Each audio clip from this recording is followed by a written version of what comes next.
All right, guys, what's going on? Welcome in. So Bucky Brooks of the NFL Network just came out with his first mock draft of the offseason. And in this one, I wanted to break down the top 10 and, of course, talk about who he has the Jets going with that 10th overall pick. I haven't seen. I'm so tempted to just scroll down to spot number 10. But I'm looking at the first pick here. No surprise. Chicago Bears going with USC quarterback Caleb Williams. Pretty much a consensus pick across the board in really like all of these different mock drafts. It's Caleb going to Chicago. And at the end of the day, it really does seem like all signs are pointing in that direction. But at spot number 2, he has the Washington Commanders going with North Carolina quarterback Drake May. I love this pick, right? It's not really a shocker here, but the Commanders having the second overall pick is such a luxury. They have so many studs on the defensive side of the football, right? Allen, Payne, Curl, Forbes. I like all of those guys. You look at wide receiver, they're stacked. $70+ million in cap space. We don't know who the head coach is going to be, but I would assume right now, based off of who we've seen sign elsewhere, Atlanta, Chargers, all these different jobs are taken, Carolina now, with Dave Canales, I would say it's probably going to be Ben Johnson. I don't see Ben Johnson in Seattle. You kind of feel like Dan Quinn is going to be the favorite in Seattle. So if you're a Commanders fan, you're looking at, Drake May coming in, great pocket presence, super athletic, good arm strength, who can come in and make plays with a stacked wide receiving core. And you already have a bunch of building blocks on the defense side of the football, so much space in free agency to continue to invest in the offensive line. I think Washington is such an underrated job. I think whoever's the pick here at spot number 2, I'm assuming it's going to be a quarterback, May, Daniels. They are going to be walking into a fantastic situation. At spot number 3, the New England Patriots, Jaden Daniels, quarterback from LSU. These 3 picks are pretty much the consensus, but as we all know, Daniels won the Heisman. The numbers were insane. The highlights are insane. He would provide the Patriots offense with pop, with explosiveness, right? With some mobility at the quarterback position.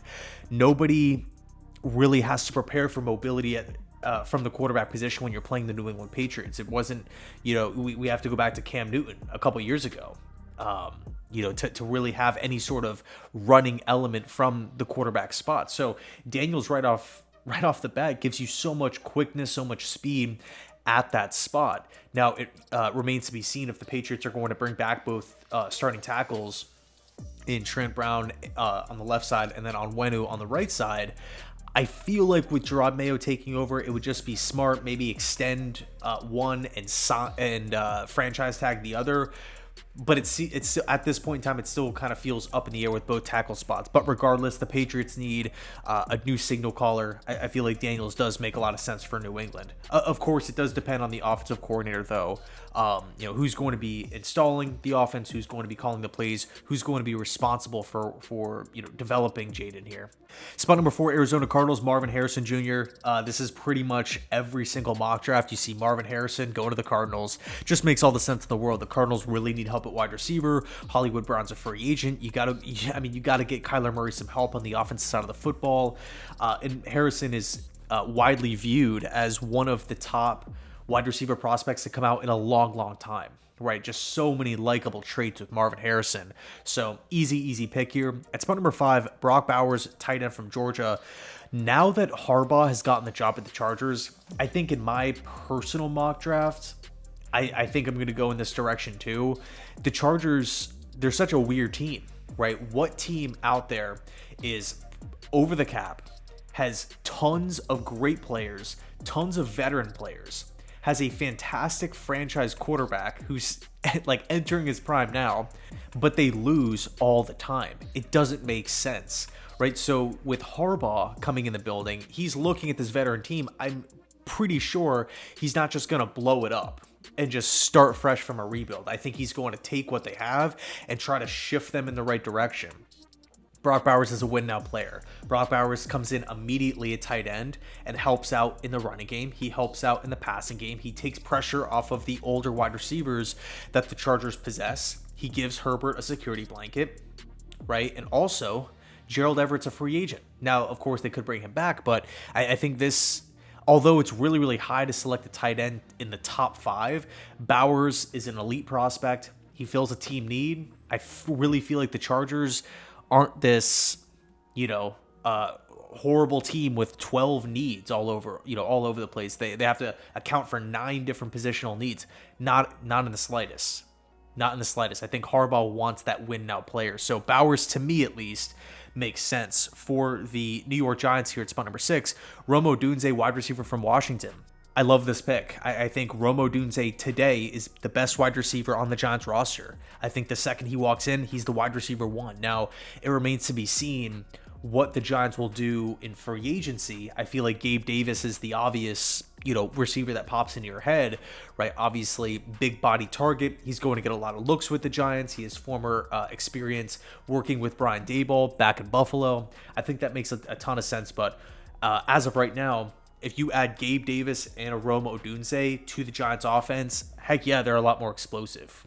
They got a lot more size now at the position. So, to me, makes a lot of sense. Odunze is one of these high floor players too, where he does a lot of things really well, and he's consistent. And that's my favorite thing I like about Odunze, is that every single week he produces. Right, it wasn't just one great game here, one bad game here, one great game, one bad game. Sometimes he's on, sometimes he's off. It's you pretty much know what you're going to get with him, right? Red zone threat, big body, big size, 6'3". Yeah, I like this pick a lot for the Giants, but I don't want to just it's tough because it's so early, right? It's late January here. I don't want to just kind of enter these different mock drafts with the blinders on of, okay, the Giants are 100% going to be taking a wide receiver, but it just makes so much sense in the world for this team to go down that route. With the 7th overall pick, he has the Tennessee Titans going Olu Fashanu, tackle from Penn State. Fashanu's pass blocking ability is freaking insane. It's insane, right? He was considered a top 10 pick last year. He goes back to school, and despite his 2023 season not being maybe as good as 2022, he's still being considered a top 10 pick here. I think you look at the upside with Fashanu. Mel Kiper's, he was talking about his pro comparison form the other day. He said it was Ronnie Stanley, right? That's who he sees when he watches Fashanu. Immediately plug and play him as, a top end, above average NFL pass blocker. But now we're developing the run blocking skills further, as the rookie season goes on. I think the Tennessee Titans right now in this scenario, you would have Olu Fashanu at left tackle and then Skoronski at left guard. It would be a super young left side of the offensive line, but if you just talk about talent alone, I mean, my God, especially young talent, I probably couldn't name a better left tackle, left guard combo when we're just talking about potential on one side of the offensive line. So I really like the pick here for Tennessee. I really feel like this is such a good selection here at spot number 7 based off of team needs, with the teams picking in front of Tennessee. Whether the Titans go Fashanu or Alt, I feel like it's an A pick for me. I really, really do. I feel like Tennessee cannot screw this up.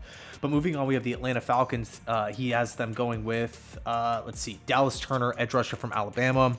This, to me, Raheem Morris coming in as the new head coach of the Falcons. This makes sense because the Falcons have, if you want to talk about young, explosive playmakers on the offensive side of the football, the Falcons already possess that. Drake London, Kyle Pitts, Bijan Robinson. We haven't hit free agency yet. I'm assuming that they're probably going to add at least a piece or two on the offensive side of the football. And I'm also thinking that they're really going to be in the veteran quarterback market. A Kirk Cousins, a Ryan Tannehill, somebody who can Russell Wilson potentially, somebody who can step in and just, manage the game, take care of the football, make good decisions, spread the football around to their playmakers. You can never have enough edge rushers. Right, in the Atlanta Falcons, I was a big fan of Nielsen last season, but he's obviously gone. I think with Raheem, it would be ideal and smart because we have a lot of positions figured out on the offensive side of the football. We can go out and target a high upside pass rusher here in Turner from Alabama to give Morris his first official draft pick of the Falcons era. Okay, it's spot number 9. Let's go. We got the Chicago Bears going with Laiatu Latu, edge rusher from UCLA, my favorite edge rusher in the class. I'm totally hyped up to finally see him in the top 10. I think he deserves it, right? He's such a versatile player. I'm a big fan of UCLA football, so watched a ton, watched really every game of them last season. Latu is He's an athletic freak. You can line him up really wherever you want on the defensive line. You could line him up on the inside, right? Hand in the dirt. You can line him up as a stand-up rusher on the outside. He always makes an impact. You can drop him back in coverage, and he still finds ways to be productive, right? Has really good instincts, good size, good athletic ability, and he has a ton of production. 23.5 sacks over the last 2 seasons. Also, 57 total pressures. 57 total pressures last year for the Bruins. Are you kidding me? And you look at what he did in 2022, the numbers mirror each other. He's put together 2 fantastic seasons for the Bruins defense. I'm, again, really excited to see him finally going in the top 10 here with this pick. In my opinion, he's somebody that if I was a defensive coordinator, if I was a defensive head coach like Matt Eberflus with Montez Sweat on the other side, I would be freaking ecstatic, right? I really, really am a big fan of Latu's game. And again, pumped to see him finally in the top 10. And last but not least, we have the New York Jets here at spot number 10 going with tackle from Notre Dame, Joe Alt. If this draft plays out like this, I would go crazy, right? I think Joe Alt to the Jets would be a home run, obviously, right? You look at pass protection, you look at run blocking, you look at high floor plus high ceiling, you look at size, you look at leadership, you look at team need, you look at consistency, durability. Joe Alt gives you all of these different things. He has NFL bloodlines, right? His dad, former longtime member of the Kansas City Chiefs, former tight end.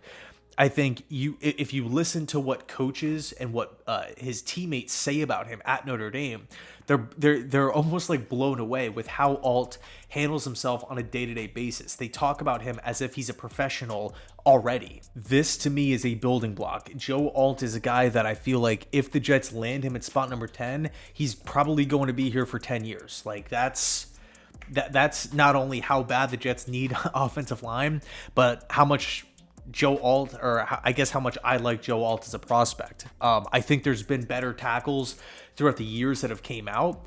I'm not gonna sit here and say that like Joe Alt is like the best tackle prospect I've ever seen or anything like that. But he's really, really good. He's really, really good, and I feel like obviously it would be a huge A+ pick here, slam dunk, home run, whatever you want to call it, if the Jets land Joe Alt here at spot number 10. So that's going to do it for me. Thanks so much for watching. Let me know your thoughts down below. And as always, go Jets.